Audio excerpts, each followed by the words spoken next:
أعوذ بالله من الشيطان الرجيم ود كثير من أهل الكتاب لو يردونكم من بعد إيمانكم كفارا حسدا من عند أنفسهم من بعد ما تبين لهم الحق فاعفوا واصفحوا حتى يأتي الله بأمره إن الله على كل شيء قدير وأقيموا الصلاة وآتوا الزكاة وما تقدموا لأنفسكم من خير تجدوه عند الله إن الله بما تعملون بصير وقالوا لن يدخل الجنة إلا من كان هودا أو نصارى تلك أمانيهم قل هاتوا برهانكم إن كنتم صادقين بلى من أسلم وجهه لله وهو محسن فله أجره عند ربه ولا خوف عليهم ولا هم يحزنون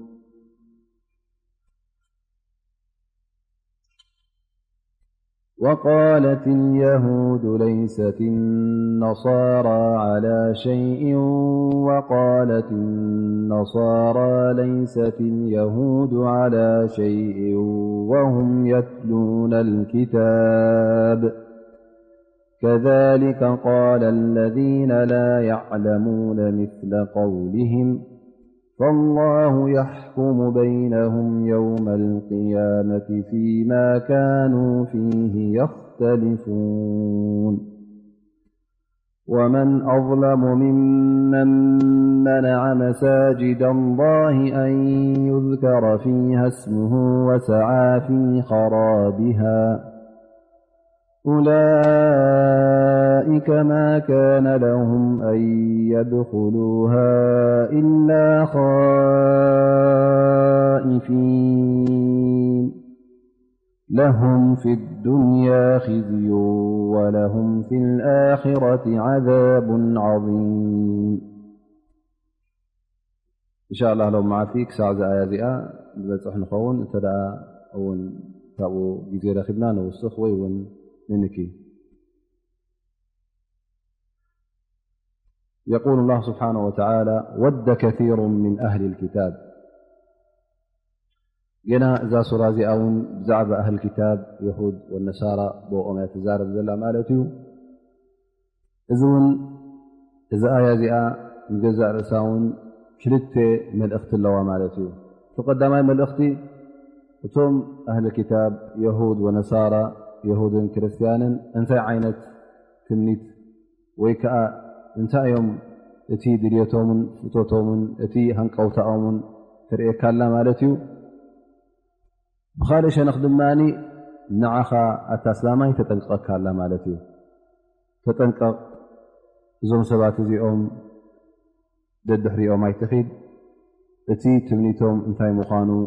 ትምኒቶም ከምዝን ከምዝን ኢላ ንዓኻ ትነግረካላ ማለት እዩ በዚ ንዕኦም ተደልዮም ኣለኻ በዚ ድማ ስኻ ክትጥንቀቕ ከም ዘለካ መልእኽቲ ተመሓላልፈልካ ኣላ ማለት እዩ فالله سبحانه وتعالى ኣብዛ ኣያ እዚኣ እቲ ኣብ ልቦም ዘሎ ፅልእን ቅርሕንትን ኣንጻርካ እንታት እስላማይ ተብርሃልካላ ማለት እዩ ምክንያቱ እዚ ፅልእ እዚ እውን ካብ ቁኑዕ መበግሶ ካብ ቁኑዕ መርትዖ ተበገሰ እውን ኣይኮነን እንታይ ደኣ ንሓሰድ ኣብኡ ከለውን ምንታይ እዚኦም ካባና በሊፆም እዚኦም ካባና ዝያዳ ስለምንታይ ሒሾም ዝብል ሓሰድ ስለ ዘለዎም ዳኣ እምበር ካልእ መርትዖ ሒዞም ኣይኮኑን ገለ ዑለማ እብሉ እዛ ኣያ እዚኣ ዓብዱላህ እብኒ ከዓብ እብኒ ማሊክ ዝበሃል ዘመሓላለፎ ማለት እዩ ከዓብ እብን الأሽረፍ اليهዲ ማለት كዕብ الأሽረፍ اليهዲ ዝበሃል ነይሩ። እዚ የሁዲ እዚ ሻዕሪ ነይሩ ማለት ግጥሚ ይገጥም ነይሩ። እዚ ሰብ እዚ ንነቢና ሙሓመድ صለى الله عليه وسلم ኣብቲ ግጥሚናቱ ሽዕርናቱ ይፀርፍ ነይሩ ማለት እዩ። ነቶም ኣስላም ውን የናሹ ነይሩ። ስለዚ እዚ ኣያ እዚኣ ናብኡያ ወሪዳ እዚ ሰብ እዚ ካብቶም ኣህሊ ክታብ ስለ ዝነበረ አላህ ስብሓነሁ ወተዓላ ወደ ከሲሩ ምን ኣህሊ ልክታብ ለው የሩዱነኩም ምን ባዕድ ኢማንኩም ኩፋራ ማለት እዚ ሰብ እዝን እዚ ከምኡ ዝኣመሰሉን ብዙሓት ኣለዉ ካፍቲ ዘለኹም መቁኑዕ መገዲ ካብኡ ንድሕሪት ክጎትኹም ንድሕሪት ክስሕብኹምን ዝፈትውን ዝትምነዩን ኢላ ትሕብር ማለት እዩ። ነዚ ሰብ እዚ ብዝያዳ ንዕኡ እያ ትወቅስ ይብሉ። ስለዚ እዚ ኣያ እዚኣ ንዓና ውን እንታይ ተብርሃልና ማለት እዩ። ኣንቱም ኣስላም እዞም ኣህሊ ልክታብ መብዙሕቶም ወደ ከሩን ውሑዳት ኣይኮኑን በል ብዙሓት እዮም ምን ኣህሊ ልክታብ ኣይ ኣህሊ ክታብ ኩሉ ግዜ ላ ኣይሁድን ክርስትያንን ናኩሎም ብሓደ ሽም ዝኸውን ማለት እዩ። ወደ ከሩ ምን ኣህሊ ልክታብ ለው የሩዱነኩም ምን ባዕድ ኢማንኩም ኩፋራ ኣሚንኩም መገዲ እስልምና ሒዝኩም ከለኹም ክታብ ረቢ ቀጥ ኣቢልኩም ሒዝኩም ምስ ረኣይኹም እንታይ እዮም ዝትምነዩ ንዓኹም እንደገና ናብቲ ዝነበርኩሞ ሽርክን ናብቲ ዝነበርኩሞ ክሕደትን ንክመልስኹም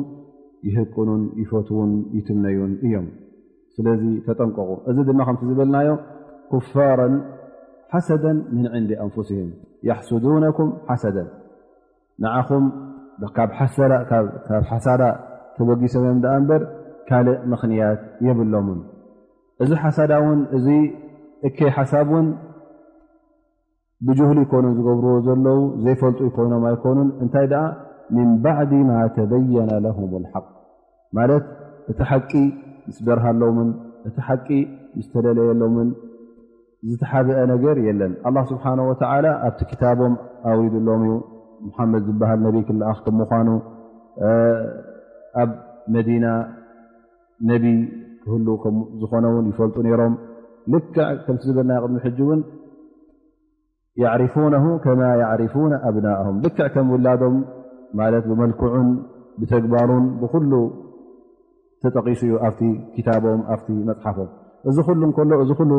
ምርትዖታት እንከሎ ምን ባዕድ ማ ተበየነ ለሁም ልሓቅ እቲ ሓቂ በሪህሎምን ተገሊፅሎምን እንከሎ ግን ካብ ሓሳዳ ተበጊሶም እዚ ሓሳዳ ድማኒ ኣብ ልቦምን ካብ ነብሶምን ተበገሰ ሓሳዳ እምበር ካልእ ኣይኮነን። አላህ ስብሓነሁ ወተዓላ ንነቢና ሙሓመድ ምስ ሰደደ ነቢና ሙሓመድ ብዙሕ ተኣምራት ኣርእዩ ክታብ ቁርኣን ወሪድ እዩ። እዚ እውን ዝያዳ ነቲ ኣብ ክታቦም ዘሎ ንዕኡ ዘረጋግፅ እዩ ነይሩ። ስለዚ እቲ ሓቅስ ኣይተሓበአን ማለት እዩ። መጀመርያ ኣብቲ ክታቦም ተጠቂሱሎም እዩ ማለት ኣህል ክታብ ኣይሁዳውያን ኣብ ተውራት ኣሎ ብዛዕባ ነቢና ሙሓመድ صለى الله عليه وسلم ዝጠቅስ ኣያታት ከምኡ ውን ኣብ እንጂል ማለት ኣብ ወንጌል ውን እቲ ናይ ዒሳ ናብ ዒሳ ዓለይሂ ሰላም ዝወረደ ክታብ ውን ብዛዕባ ነቢና ሙሓመድ صለى الله عليه وسلم ዝጠቅስ ኣያታት ውን ኣሎ። ስለዚ እዚ ቀዳማይ መርትዖ። ካልኣይ ድማ ነቢና ሙሓመድ صለى الله عليه وسلم ነቢ ምዃኑ ብዙሕ ዓይነት መርትዖታት ኣርእዩ። ዝኾነ ተኣምራት ዝኣመሰለ ኣብ ኢዱ ብዙሕ ተኣምር ተራእዩ። ኣብ ርእሲኡ ውን እቲ ሒዝቦ ዝመፀ ቁርኣን ንገዛእ ርእሱ ሙዕጂዛ እዩ ነይሩ። ስለዚ ተሓብአ ነገር የለን ኩሉ በሪህሎም እዩ። ግን እዞም ሰባት እዚኦም እንታይ መሪፆም? ክሕደት መሪፆም። እዚ ክሕደት እውን ካብ ሓሳዳ ተበገሰ እዩ። والله ስብሓነه ወተዓላ ኣብዚ ኣያ እዚኣ ውን እንታይ ከም ዝገብሩ እቶም ሙእምኒን ጠቂስዎም። እዞም ሰባት እዚኦም ከምዚኦም ዝገብሩኹም ዘለዉ ግን ንስኹም ፈዕፉ ወስፈሑ ሓታ የእትየ الله ብኣምሪ። ኣብዚ ግዜ እዚ አላህ ስብሓነه ወተዓላ ነዞም ሙእምኒን ፈዕፉ ወስፈሑ ማለት መሓርዎም ዕሸሲልኩም ሸደሊልኩም ሕለፍዎ ነዚ ዝገብርዎ ዘለዉ ሙኣመራ ይኹን እዚ ዝኣልምዎ ዘለዉ ኣንጻርኩም ንዓኹም ንኸፅድፉን ንዓኹም ንድሕሪት ንክመልሱን እዚ ዝግበር ዘሎ ውዲድ ሸደሊልኩም ዳ ሕለፍዎ ኢሉ ነቢና አላህ ስብሓነሁ ወተዓላ ኣብዚ ኣያ እዚኣ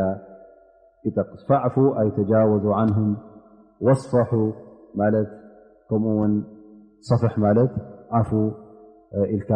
ولا ውን ግልጽ ከይበልካ ክትሓልፍ ከለኻ እዚ ዝበለፀ እዩ ነይሩ ማለት እዩ ግን الله سبحانه وتعالى እዚ ነገር እዚ حتى يأتي الله بأمره ኢሉ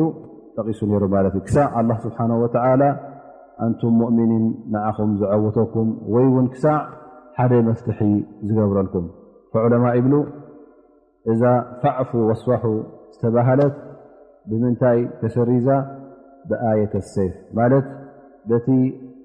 الله سبحانه وتعالى ዘውረዶ آيታት ብድሕሪ ሕጂ እዚ ጉዳይ ዚ እንተደኣ ተረኺቡ እዞም أهل كታብ ይኹኑ እዞም كሓቲ ከምኡውን ኣብ ካልእ آية እንታይ ነይሩ يقول الله سبحانه وتعالى في سورة آل عمران ولتسمعن من الذين أوتوا الكتاب من قبلكم ومن الذين أشركوا أذى كثيرا ማለት ብዙሕ ጉድኣት ካብኦም ከጓንፈኩም ካብቶም أهل كታብ ይኹን ካብቶም مሽركين እዚ እናተረኽቦም ከሎ ኣብቲ መጀመርያ ግዜ እቶም ኣስላም እቲ ፅልኢ ኣይጀመርዎን ማለት እዩ ፅልኢ ብመን ጀምር ማለት እዩ በቶም ክሓቲ ጀሚሩ በቶም أهل الكታብ ጀሚሩ ስለዚ ናይ ግድን ይኸውን ብድሕሪ እዚ እንተደኣ እቲ ፅልእን እቲ ሙዳየጋን እቲ ምፅባብን እንተደኣ በዚሑ الله سبحانه وتعالى ነዚ ጉዳይ እዚ ብኩናት ይኹን ወይ ውን ብቃልሲ ንኽፍታሕ الله سبحانه وتعالى آياتات أورد مالتي عندما قال الله سبحانه وتعالى فاقتلوا المشركين حيث وجدتموهم ويون أبكال آية سورة التوبة يقول الله سبحانه وتعالى قاتلوا الذين لا يؤمنون بالله ولا باليوم الآخر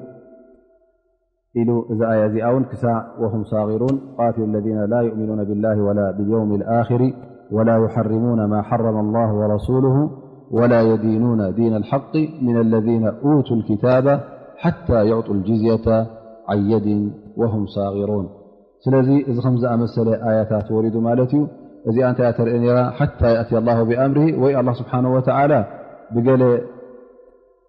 ودايرو كعوتكم ويون حدا مفتح قبر لكم حجي حدا خافت مفتحتات زمت دماني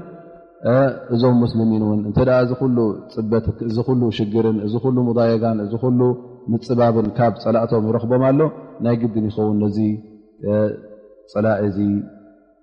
ክትገጥሞን ነዚ ፀላእ እዚ ድማኒ ኣንፃሩ ደው ኢልካ እንተ ደኣ ክዋግኣካ ኮይኑ ክትዋግኦ እንተ ደኣ ክዕንቅፈካ ኮይኑ ውን ካብ ቅድሜኻ ከተግልሎን ከተርሕቆን فالله سبحانه وتعالى እዚ ከም ሓደ መፍትሒ ገይርዎ ማለት እዩ ስለዚ እዚ ጉዳይ እዚ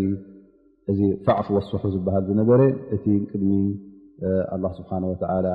ኩናት ምእዛዙ ይኸውን ማለት እዩ ثم يقول الله سبحانه وتعالى إن الله على كل شيء قدير أي الله سبحانه وتعالى ዝኾነ ጉዳይ ዝኾነ ነገር ንኽገብሮ ፍጹም ክኢላ እዩ ማለት ንالله سبحانه وتعالى ዝኸብዶ ነገር የለን እንተዝደሊ ነይሩ الله سبحانه وتعالى ንዓኹምን ነቶም أهل الكታብን ነቶም مሽركيንን ሓደ ዲን ገበረ ነይሩ ወይ ውን እንተዝደሊ الله سبحانه وتعالى ንዓኹም ሓያላት ገይሩ ነቶም مؤمنين ሓይሊ ሂቡ ነቶም كሓቲ ንኽተጥፍእዎም ክእለት መሃበኩም ነይሩ ወይ ውን الله سبحانه وتعالى ነቶም كሓቲ ክእለት ሂቡ ንዓኹም ውን መጥፋእኩም ነይሩ الله سبحانه وتعالى ዘይክእሎ ነገር የለን ፍጹም ክኢላ ስለ ዝኾነ ክእለት ናይ الله سبحانه وتعالى እስኹም ሓንቲ ክእለት የብልኩምን እሶምን ወላ ሓንቲ ክእለት የብሉን ግን እንታይ ኣሎ ዳ እቲ الله سبحانه وتعالى ዝኣዘዘኩም ትእዛዝ ንዑ ቀጢልኩም ክትሕዙ ኣለኩም ካብ قدرة ናይ الله سبحانه وتعالى ካብቲ ክእለት ኣላውን ክትወፁ ኣይትኽእሉን ኢኹም ثم يقول الله سبحانه وتعالى وأقيموا الصلاة وآتوا الزكاة وما تقدموا لأنفسكم من خير تجدوه عند الله ሕጂ እዚ ትትምኒቶም ዘሎቶም كሓቲ ንዓኹም ንክሕደት ንኽጎትኹም ንድሕሪት ንኽመልስኹም ግን እቲ ንዓኹም ዝጠቅም እቲ ንዓኹም ጠቓሚ ዝኾነ እንታይ ክትገብሩ ኣለኩም ቀጢልኩም ታሰላትኩም ክትሕዙ وأقيموا الصلاة وآتوا الزكاة እዚአን ድማ ቀንዲ ነገራት ማለት እዩ ድሕሪ ሸሃደት أن لا إله إلا الله ስለ ዝኾና الله سبحانه وتعالى ነቶም ሙስሊሚን ነቶም ሙؤምኒን ናበይ ውጅሆም ኣሎ ማለት እዩ ነቲ ንዕኦም ኣብ ኣኼራ ዝጠቕሞም ብሕልፊ ኣብ يوم القيامة ዝጠቕሞም ኣብ يوم القيامة ተቐሚጡሎም ዝፀንሕ ቁሙጥ ኣብኡ ሓሊፉ ዝፀንሕ ሃብቲ ናብኡ ግልፅ ንኽብሉን ናብኡ ንኸተኩሩን አላህ ስብሓንሁ ወተዓላ ይሕብሮም ኣሎ ማለት እዩ። ወአቂሙ ሰላተ ወኣቱ ዘካ ሰላትኩም ኣቁምዋ፣ ሰላትኩም ኣይትግደፉ፣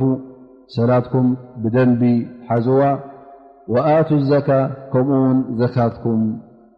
ነቶም ዝግብኦም ሰባት ሃብዎም። ዘካትኩም ነቶም ዝግብኦም ሰባት ምስሃብኩም ማኒ አላህ ስብሓንሁ ወተዓላ ወማ ትቀድሙ ሊአንፉሲኩም ምን ኸይር ዝኾነ ይኹን ሰናይ ነገር እትሕልፍዎ አላህ ስብሓንሁ ወተዓላ ምስ መን ክፀንሐኩም እዩ? ምስ አላህ ስብሓንሁ ወተዓላ ተጅዱሁ ዒንደ ላህ ማለት ኣይጠፍእን እዩ። ዝኾነ ይኹን ሰናይ ተግባር እትገብሮ እስኻ ኣብዛ ዱንያ ወማ ትቀድሙ ሊአንፉሲኩም ምን ኸይርን ኩሉ ሰናይ ዘብኡ ጥራይ ሰላትን ዘካትን ኣይኮነን፣ ግን ኣብ ርእሲኡ እውን ዝኾነ ይኹን ሰናይ እትገብሮ አንታ ሙእሚን አንታ ሙስሊም አላህ ስብሓንሁ ወተዓላ እዚ ሰናይ ተግባር ሓቂፉልካን ሒዙልካን ክፀንሐካ እዩ። ኣብ የውም አልቅያማ እውን ናቱ ሞሳን ናቱ ዓስብን ክትረክብ ኢኻ። ከምኡውን እንተ ደኣ ነዚ ቀጥ ኣቢልካ ሒዝካ እውን ኣብ ኣዱንያ እውን እቲ ዓወት ንዓኻ እዩ። ብዓወት እውን ክትጎናፀፍ ኢኻ ክሳዕ የውም አልቅያማ እትበፅሕ እውን ኩሉ ሓያትካን ኩሉ ህወትካን ደስታን ዓወትን ክኸውን እዩ። ኣብ የውም አልቅያማ ግን እንተ ደኣ እዚ ሒዝካ ዘይመፅእካ ኣነስ ከምዚ ቢለ ነረ ኣነስ ከምዚ ገይሮም የፃውበለይ ነሮም ኣነስ ከምዚ ኢልካ እዚታት ኣይክጠቕመካን እዩ። የቁል ላህ ስብሓንሁ ወተዓላ የውመ ላ የንፈዑ ዛሊሚና ማዕذረትሁም ወለሁም ላዕነቱ ወለሁም ሱء ዳር። አላህ ስብሓንሁ ወተዓላ እቶም ዛሊሚን ዝበሃሉ እቶም መገዲ አላህ ስብሓንሁ ወተዓላ ዝተጋገዩ ማለት እዩ። እቶም ነፍሶም ዝወፅዑ እቶም ነፍሶም ዝዓመፁ ሰባት እዚኦም ፅባሕ ንግሆ ኣነ ብዚ ነረ ኣብዚ ነረ እናበለ ዝኾነ ይኹን ምኽኒት ክቐርብ እንተ ደኣ ኮይኑ እዚ ምኽኒት እዚ ኣይክጠቕሞን እዩ ፈፂሙ። ስለምንታይ? ምክንያቱ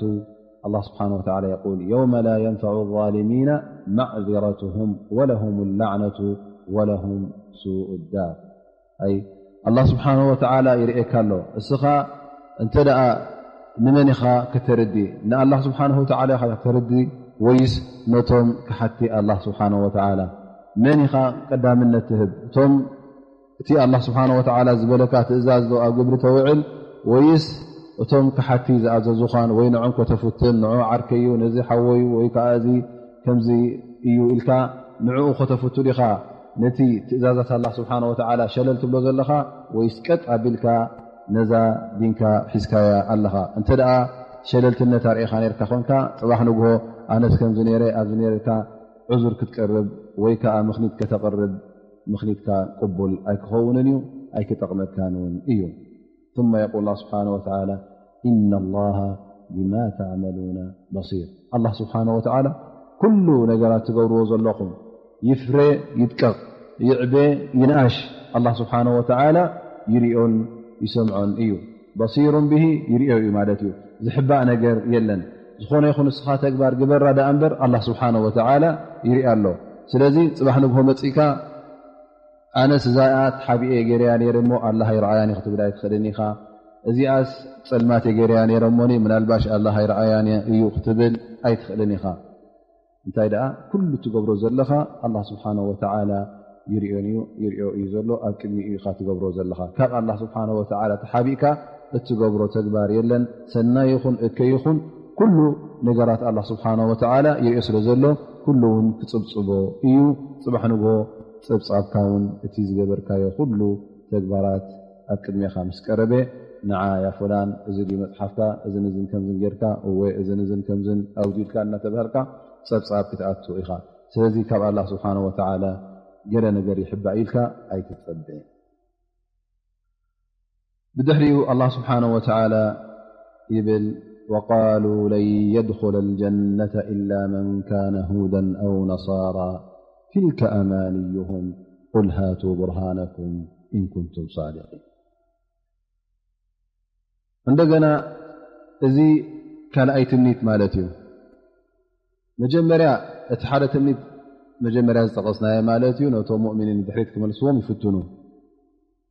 ኣብ ርእሲኡ ድማ ካልእ ትምኒት ኣለዎም። እንታይ እዩ ትምኒት እዚ እውን ብኣፎም ብልዎ ነይሮም ማለት እዩ ሰብ ውን ይሰምዖ ነይሩ وقالوا لن يدخل الجنة إلا من كان هودا أو نصارى ጀናስ ብጀካ ኣይሁዳውያንን ብጀካ ክርስትያንን ዝኣትዋ የለን ማለት እቶም ኣይሁዳውያን እንታይ ይብሉ ጀና ብጀካ ይሁድ ዝኣትዋ የለን እቶም ነሳራ ድማ ብጀካና ዝኣትዋ ጀና የለን ንሕና ኢና ኣብ ቁኑዕ መንገዲ ዘለና ኢሎም ማለት እቲ ሒዞሞ ዘለዉ ቁኑዕ መሲሎም ተዓሽዮም ይነብሩ ማለት እዩ እዚ ጥራይ ኣይኮነን እውን ቅድሚ ሕጂ ከምኡውን ኣብ ካልእ ኣያ እንተዳርእና ኣብ ሱረት ልማኢዳ እንታይ ይብሉ እዞም ኣይሁድን ክርስትያንን እውን وقالت نعم نحن أبناء الله وأحباؤه نحناس እቶም ደቂ ኣምላኽ ኢና ብሉ ማለት እዩ ወይ እውን ንሕና ፈተውቲ ኣምላኽ ወይ ከዓ ኣምላኽ ይፈትወና እዩ ዝብል እምነት ይህልዎም ኣው ኣለዎም እዚ እምነት ኣለዎም ነዛ ነብሶም እንታይ ገይሮም የቕርብዋ ማለት እዩ ከም ንጹሃት ሰባት ከምቲ ሓቀኛ ዲን ሒዞም ዘለዉ ከምኡ ገይሮም እዮም ዘቕርብዋ وقالوا لن يدخل الجنة إلا من كان هودا أو نصارى كمت أبز حلف آياتات تقصناي እቶም ኣይሁዳውያን ውን እታ ጀሃነብ ውን ተደኣ ኣይሁዳዊ ከኣትዋ ኮይኑ ንውሱናት መዓልቲ እዩ ዝኣትዋ لأنه قالوا لن تمسنا النار إلا أياما معدودة 4 መዓልቲ እዮም ኢሎም ነሮም ተን عبادة العجل ዝነበረ ኣይሁዳዊ ተደኣ ከኣት ኮይኑ 4 መዓልቲ ከኣቱ ተዘይኮይኑ ካብኡ ንላዕልስ ንሓዊ ጀሃነም ኣይተቐርበናን እያ ይብሉ ነይሮም እሶም ስለዚ ብዙሕ ትምኒት ኣለዎም ብዙሕ ዓይነት ውን ኣብ ዮም القያማ ሽሻይ ፅበዮም እዮም ዝሓስቡ الله سبحانه وتعالى ግን እንታይ ብል تلك أمانيهم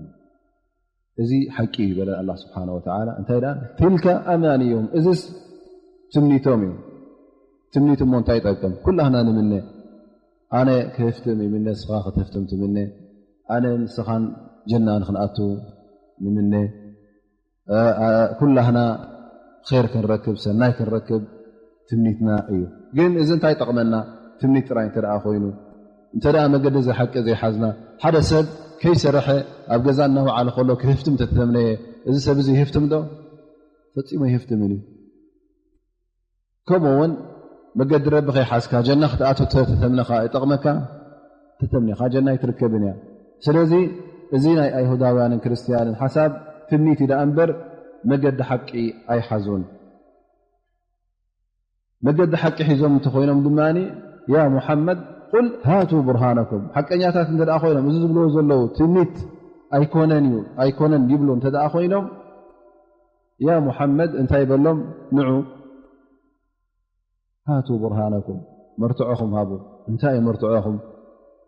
ኣብለኩም ደሊል ጀና ከም ተኣትውስ ጭብጢ ኣለኩም ዶ የብልኩም ኢልካስኪ ሕተቶም ኢን ኩንቱም ሳድቂን ሓቀኛታት እንተ ኮይንኩም እዚ ቃል ትብልዎ ዘለኹም ሓቂ እንተ ኮይኑ እዚ ትምኒት እዚ ሓቂ እንተ ኮይኑ ንዑ መርትዖ ሃቡና አላህ ስብሓነሁ ወተዓላ ብጀካ ኣይሁድን ብጀካ ወይ ብጀካ ክርስትያንን ካልእ ሰብ ጀና ዝኣትዋ ሰብ የለን ዝብል እንተ ኮይኑ ንዑ ኣርእዩና ተደኣ ከምኡ ኮይኑ ሰይድና ኣደም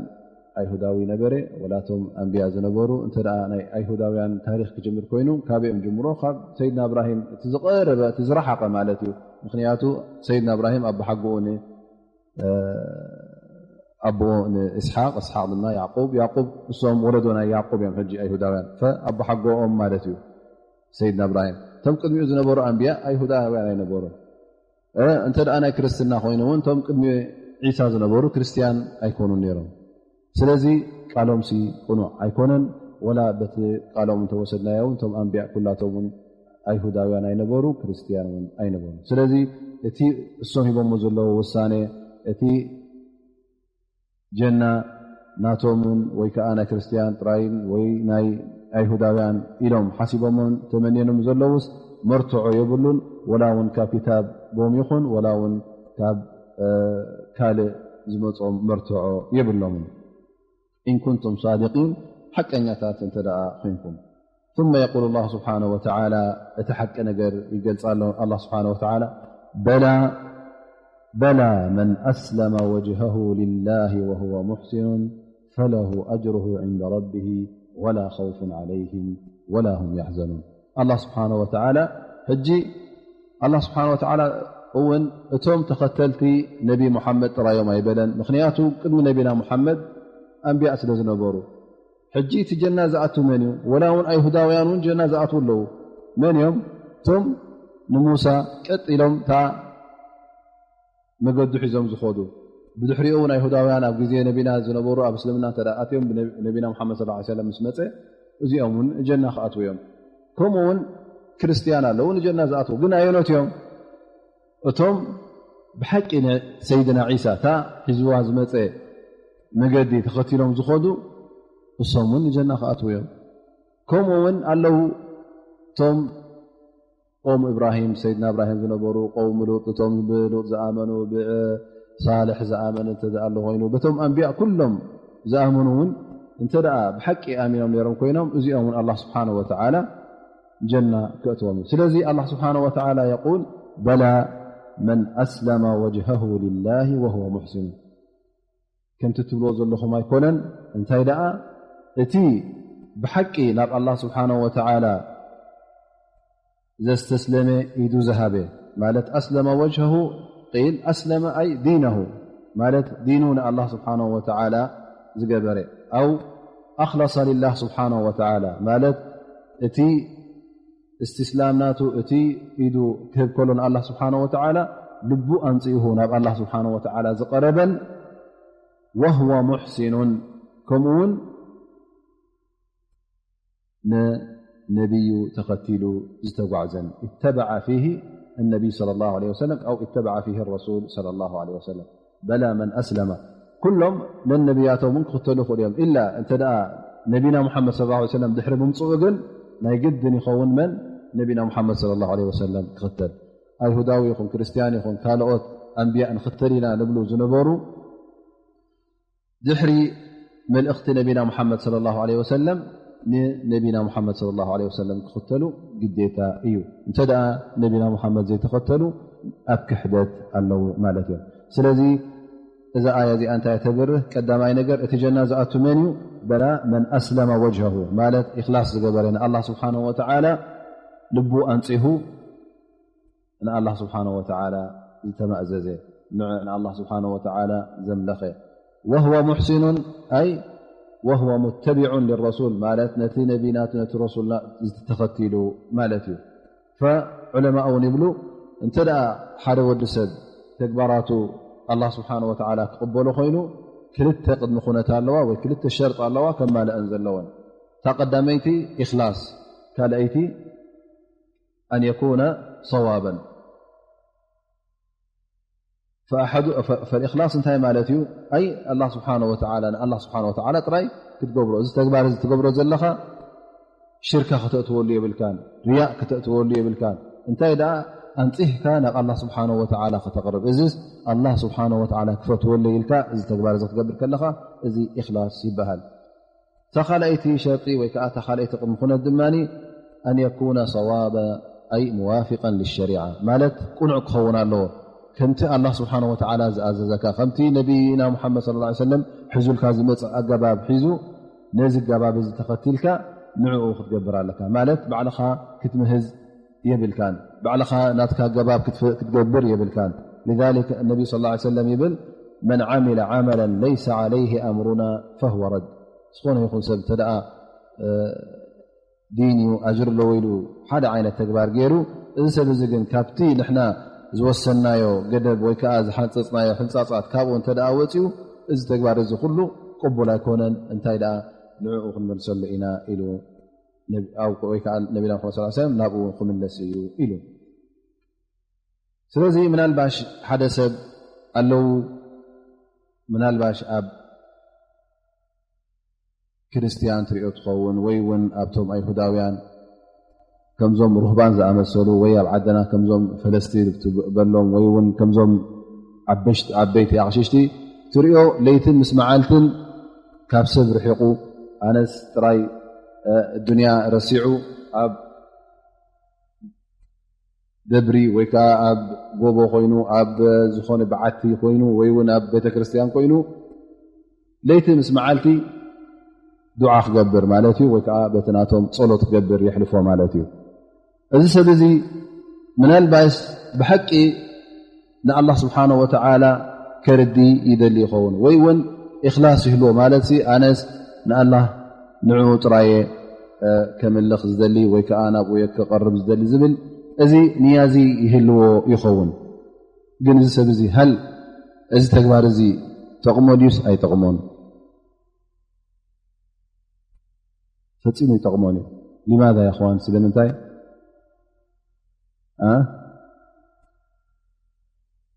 ኣይዋ እዚ ነገር እዚ ወላ እውን እኽላስ ይሃልዎ ዳ እምበር ግን እዚ ሰብ እዚ አላህ ስብሓነሁ ወተዓላ ንነቢና መሓመድ ተኸተል ኣይበሎን ኣገባብ ናይ ነቢና መሓመድ ኣይሓዘን ስለዚ ወላ እውን እዚ እኽላስ ሃንቀውታ ንኣላህ ስብሓነሁ ወተዓላ ከርዲ ንኣላህ ከምልኽ ድልት ይሃለዎ ዳ እምበር እንተ ደኣ ካብቲ ነቢና መሓመድ ዘምፅኦ ካብቲ ኣላህ ስብሓነሁ ወተዓላ ዝሓንፀፆ ኣገባብ ወፅኡ ተቐባልነት የብሉን لذلك الله سبحانه وتعالى يقول እቶም ኩፋር እንታይ يوم القيامة እንታይ ከጓንፎም ከም ምዃኑ ክገልጽ እንከሎ يقول الله سبحانه وتعالى وقدمنا إلى ما عملوا من عمل فجعلناه هباء منثورا እዞም ካሓቲ ትይብ الله سبحانه وتعالى ከይኣመነ እንከሎ ብዙሕ ሰናይ ተግባራት ይገብር ይኸውን ሰደቃ የውፅእ ገንዘብ لله ኢሉ ወይ ከዓ እውን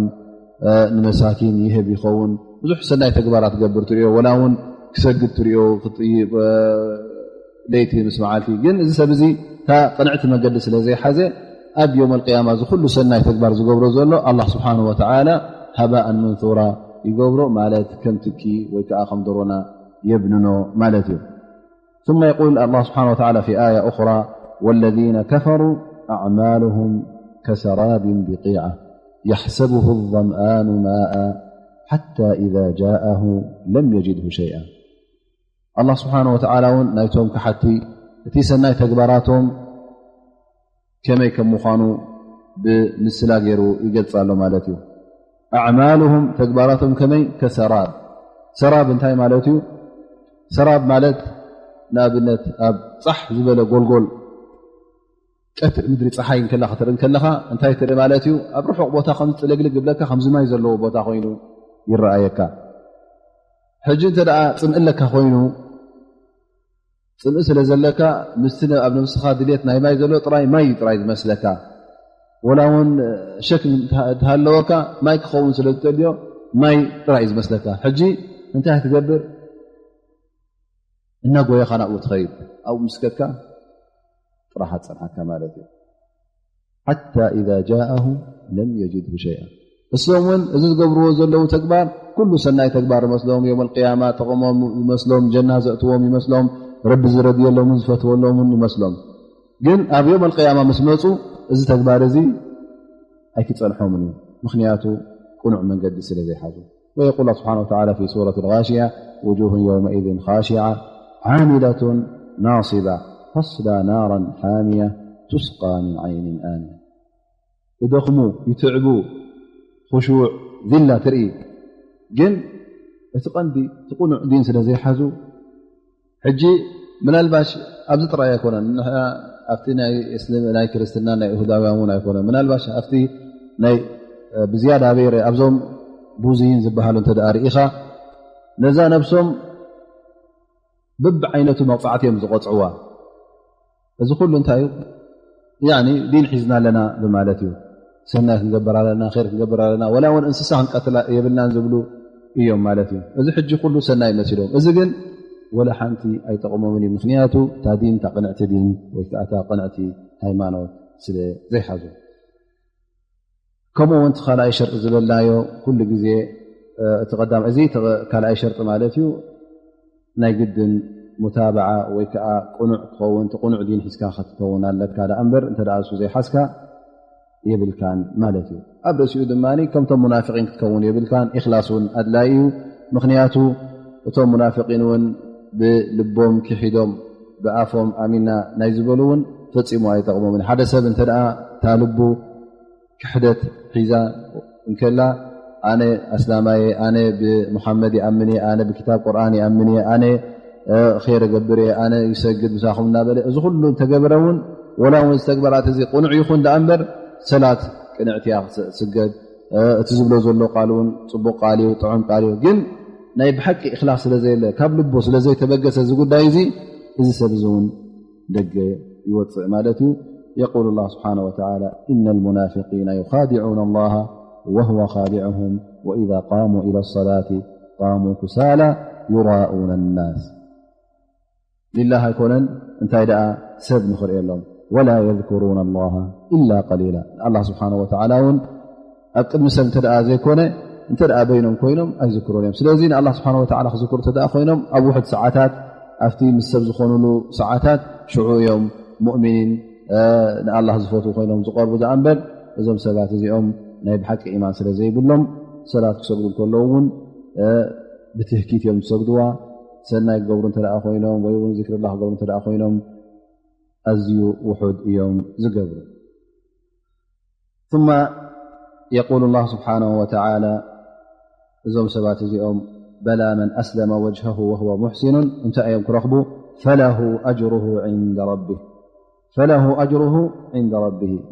فله أجره عند ربه فله أجره عند ربه ولا خوف عليهم ولا هم يحزنون እዞም ሰባት እዚኦም ውን እቲ ዝገበርዎ ሰናይ እንተ ደኣ ብإخلاص ከምኡውን ብሙታብዓ ነቢና صلى الله عليه وسلم ብምኽታል እንተ ደኣ ገይሮሞ أجሮም ምስ الله سبحانه وتعالى ክፀንሖም እዩ ከምኡውን ፈፂሞም ኣብ يوم القيامة ንዘጓንፎም ጉዳይ ፈፂሞም ኣይክፈርሁን እዮም ማለት ዝመፃኢ ኣይከፍርሆምን እዩ ፅባሕ ንግሆ يوم القيامة ኣ عذاب ኣሎ ስቃይ ኣሎ حሳብ ኣሎ እዚ ነገር እዚ ክሰምዑ ከለዉ ኣይክፈርሁን እዮም ምክንያቱ ቅንዕቲ መገድን ንፅህቲ ልብን ስለ ዝሓዙ ولا هم يحزنون ከምኡውን እቲ ኣብ الدنያ ዝሓልፎም ዘሎ ምናልባሽ ናይ ሙትዓ ናይ الدنያ እቲ ኣብ الدنያ ዝረአ ሽሻያት ምእንቲ ኣላ ኢሎም ጎድፍዎም ከለዉ እዚ ጉዳያት እዚ እውን ኣየጉህዮምን እዩ ከምኡውን ሞት ክዝክሩ ከለዉ ሰቦም ክመውቱ ከለዉ ወይ ንሶም ክመቱ ከለዉ እዚ እውን ኣየጉህዮምን እዩ ስለምንታይ እታ ፅባሕ ንጎት ፅበዮም ዘላ እሳ ተዓብን እሳ ትበልፅን ኣብኣ ዝዓበየ ሽሻይን ዝርከብ ከም ምዃኑ ስለ ዝፈልጡ ናይ ኣዱንያ ፈፂሙ ኣየሕዝኖምን እዩ ከምኡውን መፃኢ يوم القيامة ፈፂሙ ኣይክፈርህዎን እዮም እዚ መፃእ እዚ ምክንያቱ ንዕኦም ረህዋን ደስታን ስለ ዝኾነ ثم يقول الله سبحانه وتعالى ብድሕሪ ዘውን እንታይ ብል እቲ ኣብ መንጎ ኣይሁዳውያንን ኣብ መንጎ ክርስትያንን ተረኸበ ምፍሕፋሕ ማለት እዩ يقول الله سبحانه وتعالى وقالت اليهود ليست اليهود على شيء وهم يتلون الكتاب كذلك قال الذين لا يعلمون مثل قولهم فالله يحكم بينهم يوم القيامة فيما كانوا فيه يختلفون ኣብ ግዜ ነቢና محمد صلى الله عليه وسلم ካብ ነጅራን ዝተባህለ ነጅራን ኣብ ዝዓዲ ፈልጦና ማለት እዩ በዚ ጅኑብ ዝርከብ ማለት እዩ ናብ ነቢና محمد صلى الله عليه وسلم ኣብኣ ቀደም ክርስቲያን እዮም ዝነብሩ ነይሮም ማለት እዩ የመን ነጅራን ጅኑብ ብብዝሒ ክርስቲያን ዝርከብዎ ቦታታት እዩ ነይሩ ነጅራን ከም ወፍት ኮይኖም ከም ልኡኻት ኮይኖም ናብ ነቢና محمد صلى الله عليه وسلم መፅኦም ማለት እዩ ኣብዚ ሰዓት እዚ ድማ ኣብ መዲና ኣይሁዳውያን ስለ ዝነበሩ ኣይሁዳውያን መፅኦም ማለት እዩ እዚኦም ሕጂ ክልቲኦም ኣህሊ ክታብ እዮም ዝቁፀሩ ኣብኡ ኮፍ ኢሎም ከለዉ ኣብ መንጎኦምን ኣብ መንጎ ቶም ክርስቲያንን ኣብ መንጎ ቶም ኣይሁዳውያን ዘረባ ጀሚሩ ማለት እዩ ጠቢዓት الሓል ክልቲኦም ሕልፊ ክርስቲያን እቲ ብሉይ ኪዳን ማለት እቲ ተውራት ንኣምንሉ ኢና ስለ ዝብሉ ከምኡውን ብዒሳን ብሙሳን ብኩሎም ኢና ንኣምን እዮም ዝብሉ ኣይሁዳውያን ግን በቲ ሓድሽ ክዳን ዝበሃለ ወይ ከዓ ብእንጂል ኣይኣምኑን እዮም ግን በቲ ተውራት ብሙሳ እዮም ዝኣምኑ ማለት እዩ فسلذي أمنقهم ገለገለ ዘረባ ተረኺቡ ማለት እዩ እቲ ዘረባ ግን ኣብ ምንታይ ተመሓላሊፉ ማለት እዩ ኣመንጎኦም ምስሕሓብ ተረኺቡ ኣብ መጨረሻ እንታይ ክብሉ ጀሚሮም እስኹም ኣንቱም ክርስቲያን ዲንኩም ባጥል እዩ ሓንቲ የብልኩምን ኢሎሞም ማለት ቶም የሁድ እስኹም ስቑኢልኩም ኢልኩም ትዕቡ ዘለኹም ዲንኩም ባጥል እዩ ወላ ሓንቲ ክታብ የብልኩም እቲ ዒሳ ትብልዎ ዘለኹምን ልኡኽ ኣይኮነን ንሕና እውን ብኡ ይንኣምን ኢና በቲ ዘምፅኦ እንጂል እውን ኣይንኣምን እዚ ምስ በልዎም እቲኦም ማኒ ሓሪቆም ማለት እስኹም እባ ሓንቲ ዲን የብልኩምን በቲ ናህና ነቢ ተዳሊ ተኣምኑ ኮይንኩም ዲን የብልኩምን ማለት እዩ እቲ ሕዝኩምዎ ዘለኹም ተውራት እውን ናይ ብሓቂ ይኮነን ኢሎም በቲ ተውራትን በቲ ነቢላህ ሙሳን ክሕዱ ጀሚሮም ማለት እዩ ስለዚ الله سبحانه وتعالى እዚ ተግባር ዝገበርዎ ኣብ መዲና ይኹን ብድሕሪኡ እውን ወይ ብቅድሚኡ ኣብ መንጎኦም ዘሎ ክልቲኦም ነንሕዶም እቲኦም ነቲኦም ሓቲ ገይሮም እዮም ዝርእዎም እቲኦም ድማ ነቲኦም ሓቲ ገይሮም እዮም ዝርእዎም ስለዚ ኣብ መንጎኦም እንታይ ኣሎ ማለት እዩ وقالت اليهود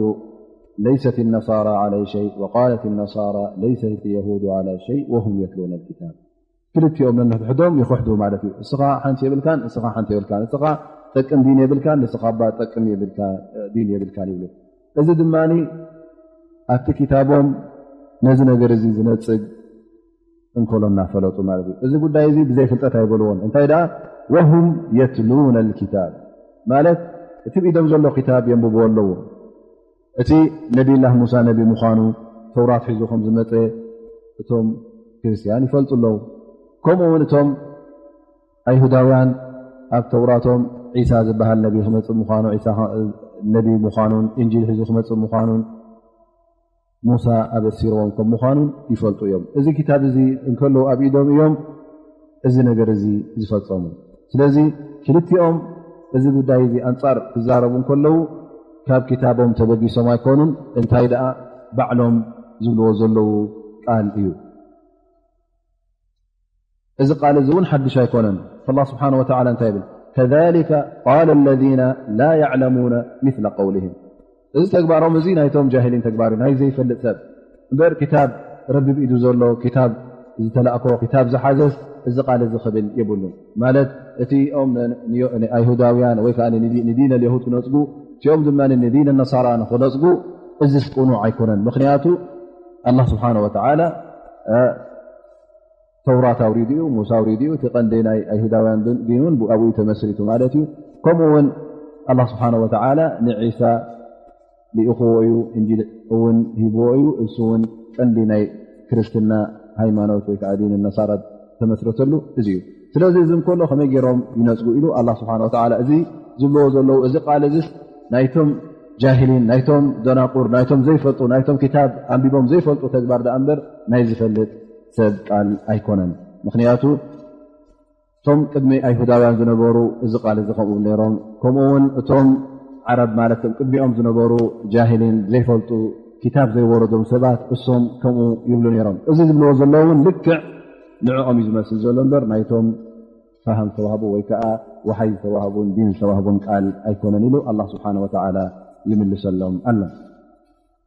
كذلك قال الذين لا يعلمون مثل قولهم فالله يحكم بينهم يوم القيامة فيما كانوا فيه يختلفون الله سبحانه وتعالى ኣብ يوم القيامة نዞም ሰባት እዚኦም ክፈርዶም እዩ ምክንያቱ ክልቲኦም ንሕና ባ ኢና እዮም ዘለዉ እዚ ቃል እዚ እውን ሱቕ ኢሉ ኣይክሓልፍን እዩ ኣብ يوم القيامة መን እቲ በዓል ሓቂ መን ተጋጊ ነይሩ መን እቲ ናይ ብሓቂ ዲን ሒዙ ነይሩ መን ኸቲ ባዕሉ ዝመሃዞን ባዕሉ ዝወሰኸሉን ባዕሉ ዝነከየሉን ክታብ ሒዙ ዝጓዓዘ ነበረ الله سبحانه وتعالى ከይዓመፀን ከይወፅዐን ነናቶም በቲ ፍትሒ ዝኾነ ኣብ ፍትሓዊ ዝኾነ ፍርዱ ፈርዶም እዩ እቲ ሓቀኛን እቲ ዘይሓቀኛን እውን ክብየነሎም እዩ እሶም ጥራይ እውን ኣይኮኑን الله سبحانه وتعالى ኣብ ካልእ ኣያታት እንተዳርኢና يقول الله سبحانه وتعالى إن الذين آمنوا والذين هادوا والصابئين والنصارى والمجوس والذين أشركوا إن الله يفصل بينهم يوم القيامة إن الله على كل شيء شهيد الله سبحانه وتعالى طرأي أبزم نظم أيهداويا النصارى طرأي يكون فردهم انتهي دعا هجي كلنا نحن هنا شدين تبرا الله مؤمنين نحن هنا مؤمنين نحن هنا ندبر بحزنا زلنا نحن هنا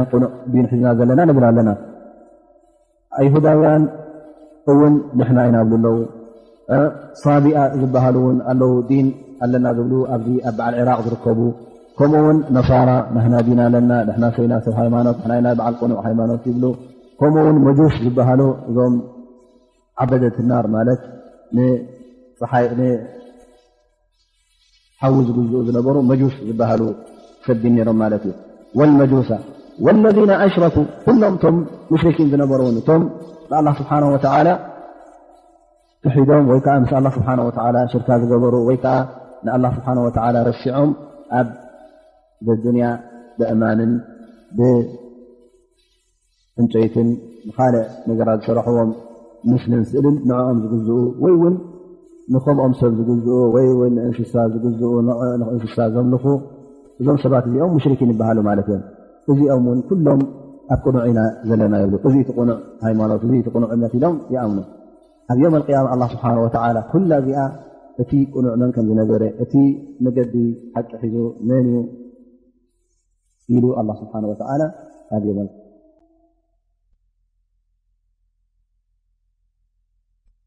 ስለዚ አላህ ስብሓነሁ ወተዓላ እቲ ኩሉ ኢነ አላህ ዓላ ኩሊ ሸይእን ሸሂድ አላህ ስብሓነሁ ወተዓላ ሙሻህድ ናይ ዓይነ ምስክር ማለት እዩ ይርኢ ኣሎ ኣብዛ ዱንያ ትግበር ዘላ መን እዩ እቲ መገዲ ሓቂ ሒዙ ዝኸይ ዘሎ መን እቲ መገዲ ጌጋ ሒዙ ዝኸይ ዘሎ አላህ ስብሓነሁ ወተዓላ ባዕሉ ይርኢ ኣሎ ንዕኡ ዝሕብኦ የለን ዮም القያማ ድማ ብዓይኑ ስለ ዝረኣዮ ባዕሉ ስለ ዝኸታተሎ አላህ ስብሓነሁ ወተዓላ ፈርደና እዩ ንኩላህና ነቶም ኣስላም ንኹን ነቶም ኣይሁዳውያን ነቶም ክርስትያን ነቶም መጁስ ንዝኾነ ይኹን ሃይማኖት ኮታ ኣብ ሙሉእ ዓለም ዘሎ ሃይማኖት ኣሽሓት ሃይማኖታት ይኹን ወላ ቢልዮናት ይብፃሕ ዳኣ እምበር አላህ ስብሓነሁ ወተዓላ ንኩሉ ፅብፂቡን ንኩሉ በብሓደ ኣይናይቲ ቁኑዕን ኣይናይቲ ዘይቁኑዕን ባዕሉ ስለ ዝፈልጦን ባዕሉ ስለ ዝረኣዮን አላህ ስብሓነሁ ወተዓላ ፍርዱ እዩ። ثم يقول الله سبحانه وتعالى ومن أظلم ممن منع مساجد الله أن يذكر فيها اسمه وسعى في خرابها أولئك ما كان لهم أن يدخلوها إلا خائفين لهم في الدنيا خزي ولهم في الآخرة عذاب عظيم. ومن أظلم بمعنى لا أحد أظلم كابኦም ንላዕሊ ዛልም ዝኾነ ወይ ከዓ ካብኦም ንላዕሊ መገዲ አላህ ዝተጋገየ ዘይርከብ ማለት እዩ መን እዮም እሶም እቶም ካብ መሳጊድ አላህ ንሰብ ዝኽልክሉ ማለት እዩ። المقصود እቶም ሙሽሪኪን እዮም ማለት ነቢና ሙሐመድ صلى الله عليه وسلم ኣብ ካዕባ ክሰግድ እንተደለየ ገና ኣብ መካ ከሎ የፃብብሉን ክልክልዎን ይፍትሉ ነይሮም። እቶም ሙስሊሚን እውን ኣብኡ ክሰግዱ ዝደለዩ ይክልክልዎም ነይሮም። ብድሕሪኡ እውን ኣብ ግዜ ድሕሪ ሂጅራ እውን ዑምራ ክገብሩ ምስ መፁ እውን ሙሽሪኪን ነቶም ኣስላም ከልኪሎሞም ማለት እዩ። ስለዚ አላህ ስብሓነሁ ወተዓላ ሕጂ ናበይ ግልፅ ኢሉ ናበይ ብዛዕባ እቶም ሙሽሪኪን ይዛረባ ኣሎ ካብቶም ኣይሁዳውያን ክርስትያናን ካብኦም ናበይ ይሰግር ኣሎ ማለት እዩ ናብቶም ሙሽሪኪን فالله يبين سبحانه وتعالى أن لا أحد أظلم ካብኦም ብዝያዳ ظالم ዝኾነ የለን እቶም ካብ መሳጊድ الله سبحانه وتعالى ነቲ ኣብዚ መስጊድ ዝመፅኡ ذክሪ ክገብር ሰላት ክሰግድ ሓጅ ክሕጅጅ ጠዋፍ ክጠውፍ ዝመፅእ ሰብ ምእንቲ ذክሪ الله سبحانه وتعالى ኢሉ ንአላህ ስብሓነሁ ወተዓላ ንኸርዲ ንዒባዳ ኢሉ ዝመፅእ ሰብ ዝኽልክሉ ዘለው እዚኦም እዮም እቶም ዝዓበዩ ፀላእትን እቶም ዝዓበዩ መጀመርያ ነፍሶም ወፂዖም ማለት እዩ። ካልኣይ ነገር ድማ ነቲ ዒባዳ ክገብር ነቲ ንኣላህ ከርዲ ኢሉ ዝመፀ ንዕኡ እውን ይውፅዕዎ ኣለዉ ማለት እዩ። ምክንያቱ ኣብ ዮም الሕደይብያ ነቢና ሙሓመድ صلى اه عليه وسلم ሃዲናቶም እቲ ምስኦም ዘለው ጥሪት ሒዞም ሊላህ ኢሎም ክሓርድዎ ተቕርብዎ ሊላህ ኢሎም ንኽሓርድዎ ሒዞሞ ዝመፁ ቁርባን እዚ ኩሉ እናረኣዩ ከለዉ ሙሽሪኪን ነቢና ሙሓመድ صلى اه عليه وسلم ኣይተኣቱን ኢኻ እስኻ ምፆትካን ኢሎም ከመልስዎ ፈቲኖም እውን ንሽዑ እውን ብስምምዕ ድሕሪ ዓመት መፅኡ ዑምራ ንክገብር ተሰማሚዖም ማለት እዩ።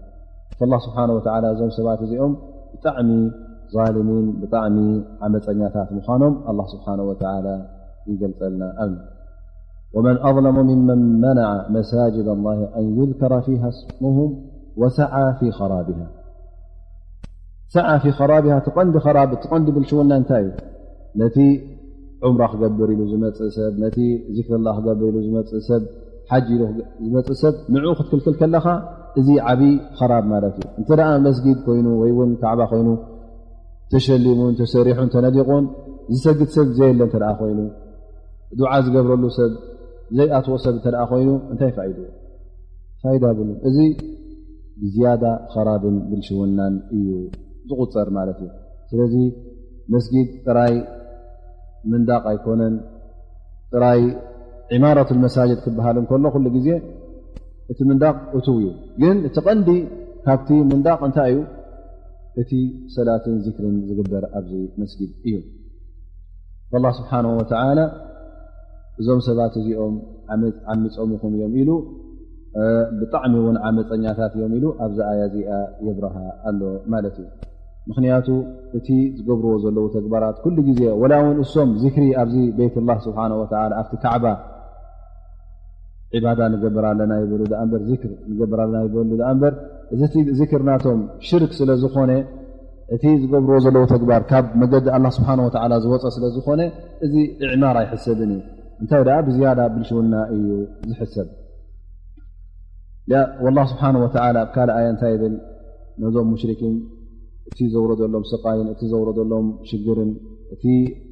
ዝወረዶም መቕተልትን ክገልጽ እንከሎ الله سبحانه وتعالى يقول وما لهم ألا يعذبهم الله وهم يصدون عن المسجد الحرام وما كانوا أولياءه إن أولياؤه إلا المتقون ولكن أكثرهم لا يعلمون ስለዚህ ትቐንዲ ንዕኦም ዘውረደሎም ዞም ሙሽሪኪን ነቢና ሙሐመድ صلى الله عليه وسلم ክዋግኦምን الله سبحانه وتعالى ስቃይ ከውረደሎምን ቀንዲ ጠንቂ ዝኾነ ካብ ጠንቅታት ነቶም ሙእሚኒን ነቶም ዱዓ ክገብሩ ዝደልዩ ነቶም ዒባዳ ክገብሩ ዝደልዩ ሰብ ካብ ቤት الله سبحانه وتعالى ካብ ካዕባን ካብ መሳጅድን ስለ ዝፈልፈልዎም እዮም እቲ ሶም ዝገብርዎ ዘለዎ እውን ዒባዳ ከምዘይ ምዃኑ ክገልጽ እንከሎ الله سبحانه وتعالى ወይ እውን ዒማራ ከምዘይ ቁፀረሎም ኣብ ካልእ ኣያ ጠቒስዎም يقول الله سبحانه وتعالى ما كان للمشركين أن يعمروا مساجد الله شاهدين على أنفسهم بالكفر أولئك حبطت أعمالهم وفي النار هم خالدون مشركين እቲ ዝገብርዎ ዘለዎ ዒማራ ይቁፀርን እዩ እንታይ ደኣ እዚ ገዛእ ርእሱ ዕንወት እዩ ዝቁፀር خራብ ብልሽውና እዩ ዝቁፀር ዳ እምበር ምክንያቱ ኣብ ቤት الله سبحانه وتعالى ኣስናም ወይ ከዓ ስእልን ምስልን ተደኣ ኣምፅኦም ንዑ ተደኣ ዝሰግዱ ኮይኖም እዚ ተግባር እዚ ሽርክ ስለ ዝኾነ ኣላህ ዘይፈትዎን ኣላህ ዝፀልኦን ተግባር ስለ ዝኾነ እዚ ተግባር እዚ ቅቡል ኣይኮነን ኢነማ ያዕሙሩ መሳጅድ الله መን እዮም እቶም ነዚ መስጅድ እዚ ዝዕምርዎ መን እዮም ብዒባዳ ዝመልእዎ እቶም ሙእሚኒን ኢነማ ያዕሙሩ መሳጅድ الله من آمن بالله واليوم الآخر وأقام الصلاة وآتى الزكاة ولم يخش إلا الله فعسى أولئك أن يكونوا من المهتدين እዚኦም إذن እቶም حቂ ንቤት الله ዝዕምርዋን ንቤት الله ዘብርህዋን ንቤት الله بعبادان بصلاة بطواف سلزملوا الله سبحانه وتعالى እዚኦም እዮም እቶም እዚ ገዛዚ ወይ ከዓ እዚ ቤት الله እዚ ንኽሕዝዎን ኮፍ ንኽብልዎን ዝግብኦም ይብል ማለት እዩ لذلك እዛ ኣያ እዚኣ ይብሉ ንገዛእ ርእሳ እንታይ ነይርዋ ማለት እዩ ብሻራ ነይርዋ ማለት يقول الله سبحانه وتعالى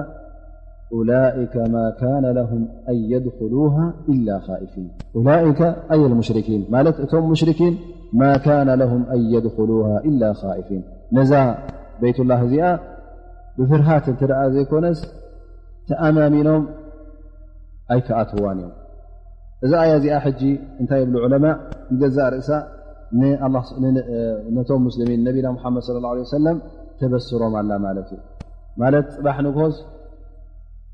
እዞም ሙሽሪኪን ነዛ ቤት እዚኣ ፈፂሞም ኣይክቐርብዋን እዮም ክቐርብዋ ከኣትዋ እንተደኣ ኮይኖም ወይ ምሳኹም ብሁድና ብስምምዕ ከኣትዋ ወይ እውን ተሓቢኦም ከይትርእዎም ከይትቐትልዎም እናፈረሁ ከኣትዋ ተዘይ ኮይኖም እዛ ገዛ እዚኣ ወይ ከዓ እዛ መስጊድ እዚኣ ኣይክቐርብዋን እያ ማለት እያ أولئك ما كان لهم أن يدخلوها إلا خائفين لأن ترى رئينا بدحرئ نبينا محمد صلى الله عليه وسلم مكة مس حزان مكة فتح مكة مستجبرة تشعي عمد أفتي عمتتي حج مستجبرة انتهي له تأويجوا ألا لا يحجن بعد العام مشرك ولا يطوفن بالبيت عريان ومن كان له أجل فأجله إلى مدته إذ حجي نبينا محمد صلى الله عليه وسلم فتح مكة مستجبرة مكة مس حزان انتهي زبل تئزاز أما حلالفهم أنه بدحر زعامة زئة استحج زي حاج مالتي مشرك زبهالسي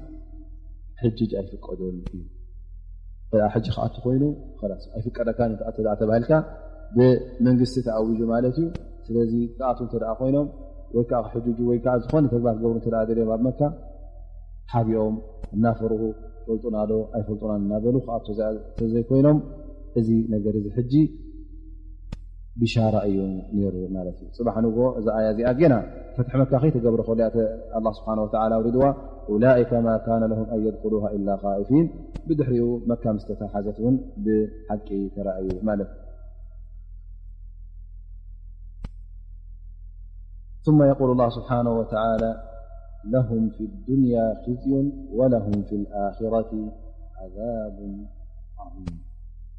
እዞም ሙሽሪኪን እውን ኣብዛ ዱንያ እዚኣ ኽዚ ዚላ ማለት ውርደት ማለት እዩ እዞም ሰባት እዚኦም ውርደት ክኾኖም ኣብዛ ዱንያ እዚኣ ከምኡ ውን ከምቲ ነቶም ሙስሊሚን ደው ኢሎም መካ ክኣትዉ ምስ ደለዩ ክሕጅጁ ዑምራ ክገብሩ ምስ ደለዩ ዝኸልከልዎም ፅባሕ ንግሆ እውን ከምዛ ዝገብርዋ ዘለዉ ክፍደይዋ እዮም ሎሚ እሶም ንሕና ኢና ኣብ ኢድና እዩ ዘሎ ኢሎም ንኻልእ ሰብ ክዋርዱን ክመልሱን ይረኣዩ ኣለዉ ፅባሕ ንግሆ እሶም ክዋረዱን እሶም ከምዘይቀርብዋን ክግበር እዩ ኢሉ ኣላ ስብሓነ ወተዓላ ይጠቅስ ማለት እዩ ወለሁም ፊ ልኣኽረት ዓዛብ ዓظም እዚ እውን እቲ ናይ ቤይትላህ ስብሓነ ወተዓላ ሕርማ ማለት ዑምራ ክገብር ዝመፀ ሰብ ሓጅ ክገብር ዝመፀ ሰብ ክኽልከል የብሉ ኢሉ ኣላ ስብሓን ወተዓላ ኣዚዙ እዞም ሰባት እዚኦም ግን ነቶም ሙእምኒን ነቶም ብሓቂ መገዲ ኣላ ዝሓዙ ነቶም ኣላ ስብሓን ወተዓላ ጥራይ ዘምልኹን ነቶም መዋሒዲን ንዕኦም ሰጊጎሞም ንዕኦም ምእታው ከሊኦሞም ኣብ ርእሲኡ ንሶም እቲ ኣስናምን እቲ ስእልን ምስልን ገይሮም ነቲ ሕርማ ናይ ቤይትላህ ክንጅስዎን ከርስሕዎን ተራእዮም ስለዚ እዞም ሰባት እዚኦም ኣብ ዮም ልቅያማ ዓብይ ስቃይ ፅበዮም ኣሎ ذلك الله سبحانه وتعالى እዚ ሕጂቲ ዓብይ ውርደት ማለት እዩ ወለሁም ኺዝዩን ኺዚ ክጓንፎም ከሎ ማለት ውርደት ኣብ ዱንያ ወኣብ ኣኺራ ድማኒ ዓብይ ስቃይ ወይ ከዓ ዓظም ማለት ፍፁም ዓብይ ዝኾነ ስቃይ ክጓንፎም ከሎ እዚ ጉዳይ እዚ ቀሊል ኣይኮን لذلك النبي صلى الله عليه وسلم ካብቲ ዝገብርዎ ዝነበረ ዱዓ እንታይ እዩ اللهم أحسن عاقبتنا في الأمور كلها وأجرنا من خزي الدنيا وعذاب الآخرة እዚ ሕጂ ኩላህና ናብ الله سبحانه وتعالى ንገብሮ ዘለና ዱዓ እዩ ማለት استعاذة ክትገብር ኣለካ ናብ الله سبحانه وتعالى ትዕቆብ ኣለካ ካብ ምንታይ ካብ خزي الدنيا ኣብ الدنياስ ውርደተኛን ሕሱርን ኮንካ ንኸይትነብር ኣብ ኣኼራ ድማኒ ስቃይ ንኸይጓንፈካ እዚ መዓልታዊ ዱዓኻ ክኸውን ኣለዎ ኩሉ ግዜ ነዚ ዱዓ እዚ ክተዘውትር ኣድላይ ይኸውን ثم يقول الله سبحانه وتعالى ولله المشرق والمغرب فأينما تولوا فثم وجه الله إن الله واسع عليم الله سبحانه وتعالى ولله المشرق والمغرب ምስራቅ ምዕራብ ማለት ወይ ምብራቅ ምዕራብ ናይ الله سبحانه وتعالى እዩ الله سبحانه وتعالى እዩ خلقዎም الله سبحانه وتعالى እውን እዚ ምስራቅ ምዕራብ ኣብ ትሕቲ ንግስነቱን ኣብ ትሕቲ ምልኩን እዩ ስለዚ ካብ ኢዱ ወፃኢ ኣይኮነን فأينما تولوا فثم وجه الله ኣብ ዝኾነ ይኹን ወጅሁኹም ወጅሁ ዳ እምበር ብዝኾነ ይኹን ሸነኽ الله سبحانه وتعالى ኣሎ ማለት ኣብ ሰላት ማለት እዩ ብዛዕባ ቅብላ ተጠቅስ ማለት እዩ እሕና ከምቲ ንፈልጦ ነቢና ሙሓመድ صلى الله عليه وسلم ኣብ መካ ኮይኑ ክሰግድ እንከሎ ናበይ ገፁ ክሰግድ ነይሩ ንቤት المقدስ ግን ቤት المقدስ ክሰግድ እንከሎ ካዕባ ኣብ መንጎኡን ኣብ መንጎ ቤት المقدስን ይገብራ ነይሩ ማለት እዩ ሕጂ ንካዕባን ንቤት المقدስን ይኸውን ማለት እዩ ግን ካብ መካ ምስ ወፀ ነቢና ሙሓመድ صلى الله عليه وسلم እዛ ነገር እዚኣ ክገብራ ይከኣለን ምክንያቱ ንሰሜን ቤት المقدስ ኣሎ ማለት እዩ ግን كعبة حجي نابي تريفا لا مالتي ندبوباو معراب بلا تريفا لا مالتي سلازي كلتئن كرخبنا كعلى نبينا محمد صلى الله عليه وسلم فعسر 6 ورحي وكا 17 ورحي يكون الله سبحانه وتعالى نبيت المقدس قصو غيرو نخسجد كما عزيزو مالتي درجة 16 ورحي 17 ورحي بزي السجاجد هذه يقص النيرو ين دحر 16 ورحي يكون وي 17 يبلو كمتي أب حديث زمتي الله سبحانه وتعالى نكعبة قصهم يروم سجدو تزازا محلايفه نبينا محمد صلى الله عليه وسلم ولون تزاز الله سبحانه وتعالى خوينو بيت المقدس سجدوا كله اتي قبلهم ويكا تزفتوا زنبورو ابتا قبلنا سيدنا ابراهيم خطكون بليد ويكا هنقوتا نيرون يقول الله سبحانه وتعالى قد نرى تقلب وجهك في السماء فلنولينك قبلة ترضاها فول وجهك شطر المسجد الحرام وحيثما كنتم فولوا وجوهكم شطره فالله سبحانه وتعالى زايا دي امسورده ابكنلي ني بيت المقدس يخون اتي ناس قد توجه القبلة نبي كوينو نكعبة نمكة المكرمة ابزي غزي زون اتم ايهوداوያን مجمريا افتان هنا قبلة يدل لهم تحقيشهم نيرهم ግን ድሕሪ 16 ወርሒ ወይ 17 ወርሒ الله سبحانه وتعالى زايا مسورده نكعبة قصو مسقيره እንታይ ክብሉ ጀሚሮም ما ولاهم عن قبلتهم التي كانوا عليها تخيلهم أخذتها زنبروا قبلنا ويتأخذتها زنبروا قبلة لصم نابتها لقيرهم كبلوا جميرهم حشوخ كبلون كزاراربون جميرهم فأينما تولوا فثم وجه الله أزياء انتهى مالتها قال علماء يبلوا أزياء أنزل الله هذه الآية قبل أن يفرد التوجه إلى الكعبة الكعبة نخنوجه كيف معززا كله كدمئو يا تتقيسا يبلو قال علماء كنت يبلو لا بل نزلت على رسول الله صلى الله عليه وسلم زي أنت مالتي تعطي الرسول صلى الله عليه وسلم فقاتبوا مالتي نابز دلي شنا نخسجد أب صلاة إيش صلاة النافلة في السفر بس الجي الإحرام عدل لها وين كان قبل لكن هذا سبب انت الآن يا شاي كوينو أب بقلو يخونا فرسو يا ماكينات وطيح سجد انت لا أخوينو مجمريا انت لا طعمون قبلا غيرو الله أكبر دحريو كن طيوا يالو مالتيو ترى تا بقلي يمان صقام تطويا لا جد قبلا خون يبلون صلاته يغسل مالتيو أب لعلي أو تعب زبان بقلو خينو صلاته يجرد إن شاء الله دحري مقاما دحري الأذان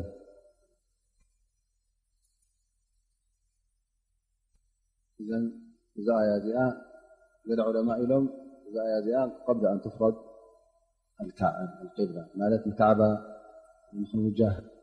فردي ويكا جديتها خيك كورون كله شعوز وردت لهم قال علماء قال لا زي آية زي أس أبدي زي مقشاقة انت رأى سنة سجد ليها أبدع لي بغلقا يخون أبدع لي تي سرير كايزر لقا مقو عزيا يمان يخون نتسقام انت رأى تطوياس من يمشي جير يبولو صلاة كان خطفت فقادة الهدية يبلو قال علماء دما يبلو لا ازياء نتي اب صلاة الخوف زقبر مالت اب جزي فينات اب فينات كلها اب عود فينات كلها انت دا جزي صلاة اتيكا تسجد يخا ين من الباش حد جزي سخينات ين دو زي بدن تدا خويلو سخا اب وشتي فينات تدا الله وين كان امو خمي غير كدا تسجد من الباش في جزي تي قدم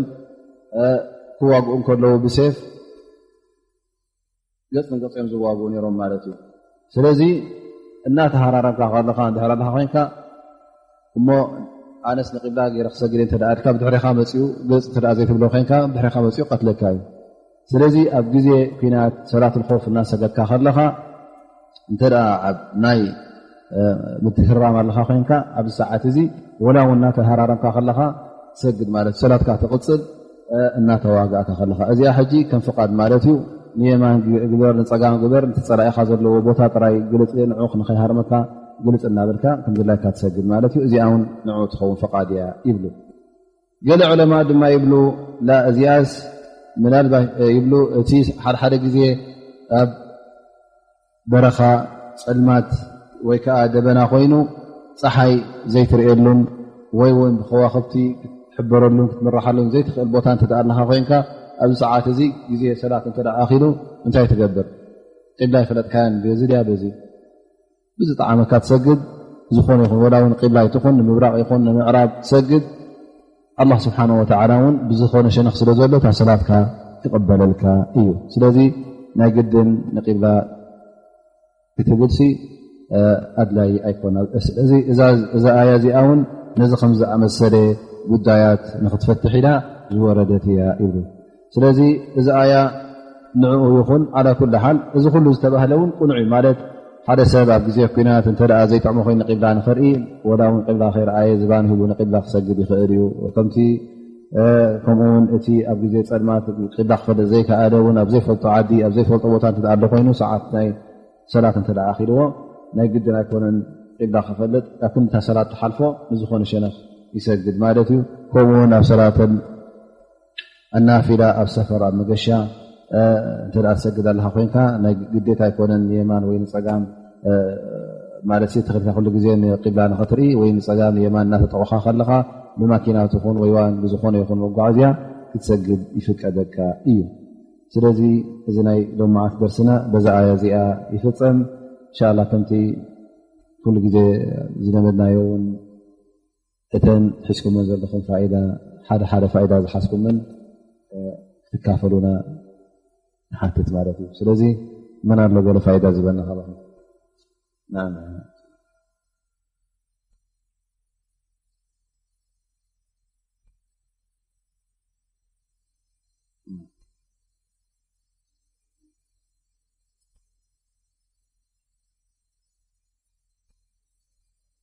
نعم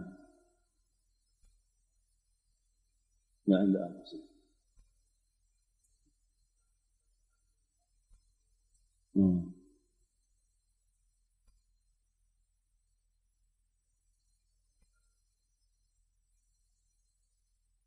بارك الله فيك نعم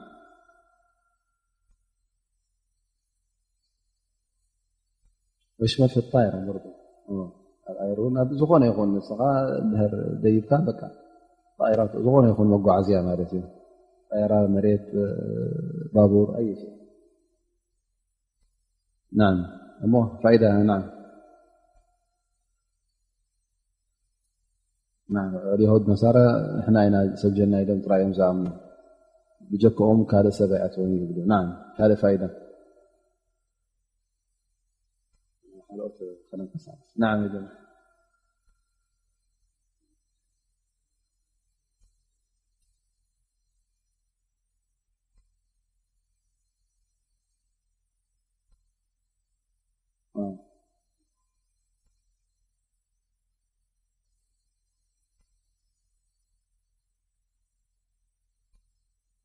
خاصكم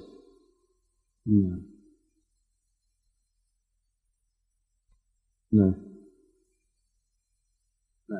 نعم فائدة أخرى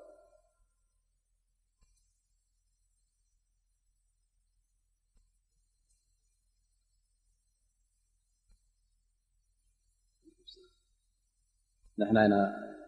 أبحك زلنا إلهم تيوم نحن هنا أبحك زلنا جنسهم هكي أبلكم يلمون مالهم نعم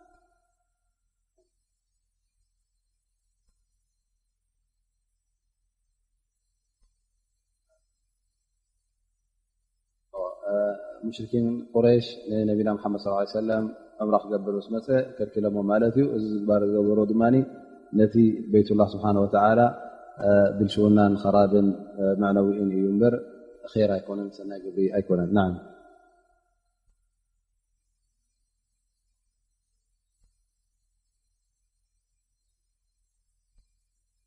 نعم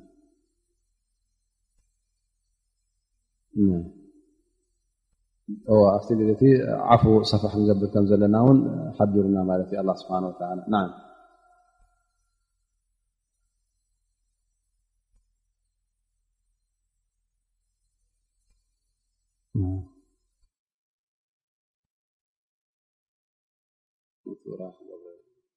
نعم زي فاز قبرو زلو حركوت كوتي يقولوا نحن أنا الله نفتلنا يقول إذا أنبر فقدوا قبل فقدوا شمشورون فقدوا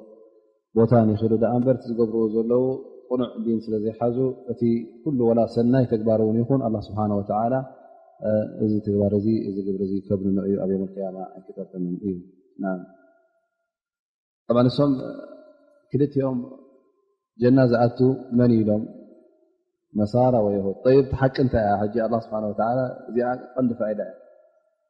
እያ መን ኣሎ ዘይተኻፈልኩም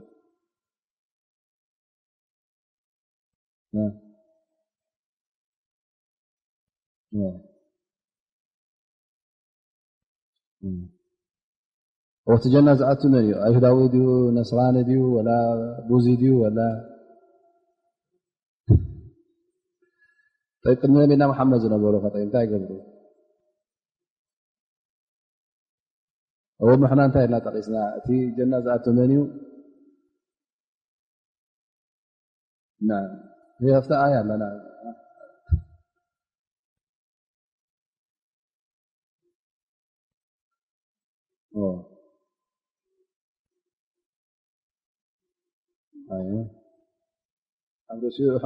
ድማ الله سبحانه وتعالى بلى من أسلم وجهه لله وهو محسن كلت اللوى لنا زئا قدما نقرت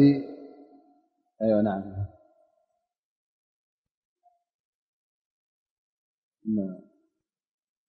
اتباع كله له قنع كونا له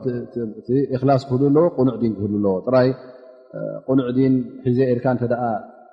ናይ ብሓቂ ዘይኣምካ እኽላስ ዘይብሉ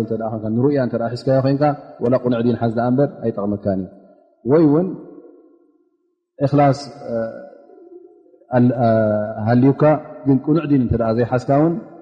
ኣይጠቕመካን እዩ ማለት ስለዚ ክልት እዩ እኽላስን ቁኑዕ ዲንን ክህሉ ኣለዎ እቲ ቁኑዕ ዲን ከምዚ ዝበልናዮ ኣብ ሕጂ ዘለናዮ ግዜ እቲ ዲን እስላም ማለት እዩ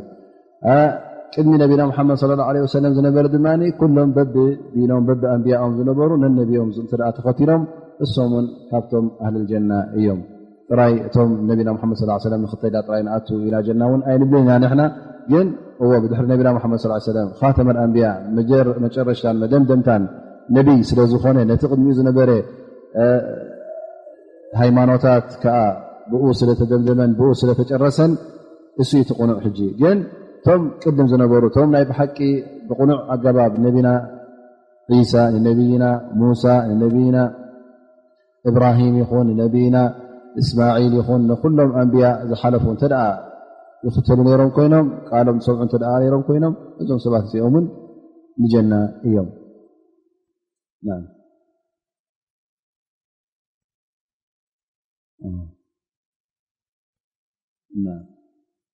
እቲ ዕማረት መስጅድ ዝበሃል ጥራይ መስጊድ ምንዳቕ ኣይኮኑን እዎ ንገዛእ ርእሱ መስጊድ ዝነደቀ ወለው ከሚፍ ሓሲቃታት መንበና ላ መስጅደን ወለው ከሚፍ ሓሲመ ቀጣት ማለት ነቢና መድ ص ሰለም ይብሉ እተ ሓደ ሰብ መስጊድ ነዲቁ ወላ እውን ክንዲ ሰፈር ጭሩ ትኹን ዳ እምበር ኣላ ስብሓን ወተዓላ ዮም ቅያማ ቤት ፍልጀና ክገብረሉ ኢሎ እታ ምንዳቕ ኣድላይት እያ ግን እሳ እክልቲ ኮነትን መስጊድ ተነዲቁ እንተ ተፀባቢቁን ተሰሪሑን ዝዕፆ ኮይኑ እሞ እቲ ግዝኣት ናይ ኣላ ስብሓን ወተዓላ ኣበይ ከይዱ እቲ ዒባዳ ኣበይ ከይዱ ስለዚ ጥራይ መስጊድ ምንዳቕ ኣይኮነን እንታይ እዚ መስጊድ እዚ እውን ብዝክርን ብሰላትን በቲ ኩሉ ኣላ ስብሓን ወተዓላ ዝፈትዎ ሰናይ ተግባራትን ክዕምር ኣለዎ ዳ እምበር እንተ ዘይዓመረስ ዳርጋ ዝበረሰ እዩ ዕፁብ መስጊድን መስጊድ ዘይብሉ ቦታን ኩሉ ሓደ ማለት መስጊድ ጌርካ እተ ዓፂኻዮ ዘይስገዶ እተ ኮይኑ ዳርጋ ጎልጎል ማለት እዩ ምክንያቱ እተ ዘይእዘኖ ኮይኑ እተ ዝክሪ ዘይግበሮ ኮይኑ ወላ ሓንቲ ኣይጠቅም እዩ ንዓም እሱ ቀንዲ ምክንያት ኮይኑ ነዚ ኣያ እዚኣ ዱ ግን ጠብዓ እዚ ኣያ እዚኣ ድማ ንዑ ጥራይ ጠቐሰትን ግን ወዳ ከር ብዙሓት ሓደ መብዙሕቶም ከምኡ እዮም ማለት እዩ ስለዚ እውን ንዕኡ ዝሕብር ማለት እዩ ስለዚ ጥራይ ናብኡ ውን ትውረድ ወይ ከዓ እሱ ጠንቂ ወይ ምክንያት ይኹን ዳ እምበር ግን ከምኡ ውን ከም ሓመድ ኣለዉ ብዙሓት ኣለዎ ማለት እዩ ኣብ መጨረሻ ብዛዕባ ናይ ቅብላ ተዛሪብና ነርና ማለት እዩ ኣን ላ ስብሓን ወተዓላ እታ ዝኣዘዘና ቅብላ ጠብዓ ቤትላ እያ ታቐንዲ ቅብላና ግን በርዱ እንተ ደኣ ገለገለ ምክንያታት ኣሎ ኮይኑውን ናይ ግድን ኣይኮነን ቅብላ ገፅካ ክትሰግድ ምናልባሽ ንቅብላ ንትውጃህ ትርአ ተኸልክልካ ብሰንኪ ናይ ፀልማት ይኹን ብሰንኪ ፀላእቲ ይኹን ብሰንኪ